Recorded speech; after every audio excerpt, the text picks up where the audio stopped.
আসলে সব মানুষের উচিত আশেপাশের মানুষ যে ভালো থাকে তাদের দেখে ভালো থাকা, কিন্তু তাদের সাথে হিংসা করা ঠিক না। যারা ওইরকম সুন্দরভাবে থাকতে চায় তাদের দেখা দেখি আমরাও যেন সুন্দরভাবে থাকতে পারি, এটাই আল্লাহর কাছে কামনা করা উচিত।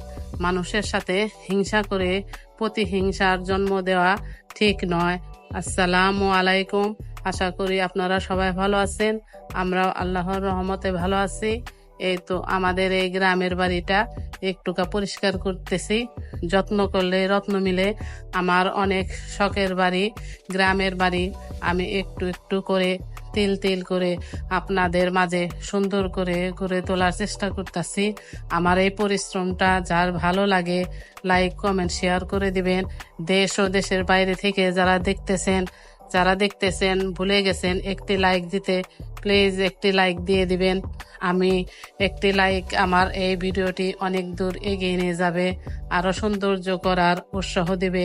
আমি এই গ্রামের বাড়িতে আর একটু একটু একটু করে আপনাদের মন মতো ভিডিও দেওয়ার চেষ্টা করব। আপনারা অবশ্যই কমেন্ট করে জানাবেন আমার এই গ্রামের বাড়িটি সোনার বাংলা, সোনার গ্রামে এইরকম বাংলা ঘর কেমন হয়েছে। আপনাদের একটি কমেন্ট আমার ভিডিওটি অনেক দূর নিয়ে এগিয়ে যেতে সাহায্য করবে।